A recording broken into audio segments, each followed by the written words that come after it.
Bonjour mes frères et sœurs, j'aimerais vous lire un passage que je suis en train de lire aujourd'hui, juste en lien avec le 19e jour de la Reine du Ciel dans le royaume de la divine volonté. Nous sommes donc dans le tome 34 au 1er mars 1936. Louise a dit « Je continuais ma journée dans ces actes divins et à l'arrivée de l'incarnation du Verbe, l'amour était si grand que je me sentais brûlée et consumée dans ces flammes divines.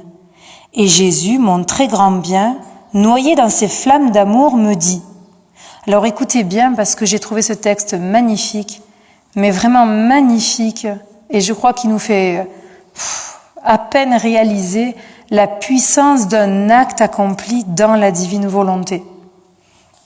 Donc Jésus dit « Ma bienheureuse fille, mon amour était si grand en m'incarnant dans le sein de ma céleste mère que le ciel et la terre ne pouvaient pas le contenir. L'acte de mon incarnation s'est produit en un acte unique d'amour si intense, si fort et si grand qu'il était plus que suffisant pour brûler d'amour toute chose. Tu dois savoir qu'avant de m'incarner, mon céleste Père regarda en lui-même et, incapable de contenir l'enthousiasme de son amour, il déversa des mers et des torrents d'amour. Dans cet enthousiasme d'amour, il regarda son Fils. Je me retrouvai dans ces mêmes flammes d'amour et je me commandai à moi-même de pouvoir m'incarner. C'est cela que je voulais. Et dans un élan d'amour, sans quitter mon Père ni le Saint-Esprit, le grand prodige de l'incarnation s'est produit. Je restai avec mon Père, tout en descendant en même temps dans le sein de ma mère. Les trois personnes divines étaient inséparables et par conséquent, je pouvais dire, je restai au ciel et descendis sur terre. Et le Père et le Saint-Esprit sont descendus avec moi sur terre et il est resté au ciel. Il y avait dans cet acte si grand de notre être divin un tel débordement d'amour que les cieux en demeuraient stupéfaits et les anges surpris et muets, tous blessés dans nos flammes d'amour. L'incarnation n'était rien d'autre qu'un acte de notre divine volonté. Y a-t-il une chose que notre volonté ne puisse faire ? Par sa puissance et son amour infini, elle parvient même à opérer ce prodige inouï, encore inconnu, de nous faire demeurer au ciel et de descendre dans la prison du sein maternel. C'est ce que voulait notre volonté et c'est ce qui fut. Alors là, écoutez bien.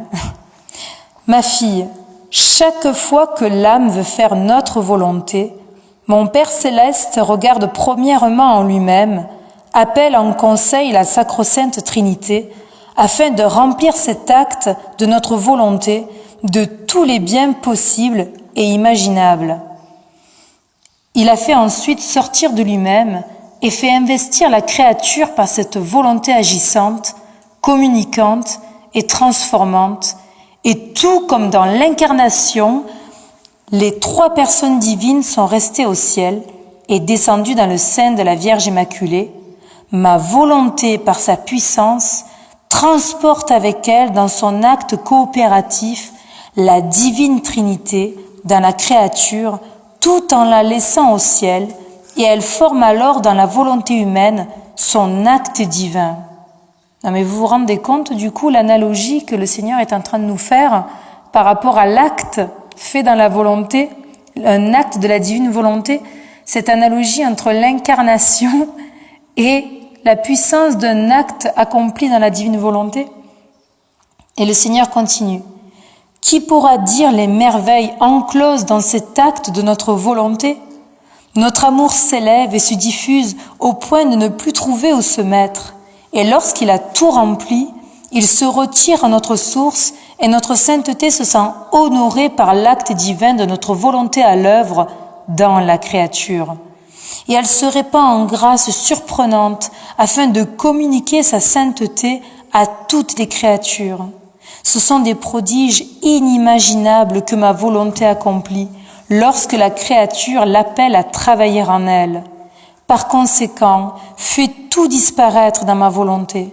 Nous mettrons tout en ton pouvoir et tu seras capable de tout nous donner, même nous-mêmes. Voilà un texte magnifique que je vous laisse méditer, surtout en ce 19e jour de la Reine du Ciel. Soyez bénis mes frères et sœurs.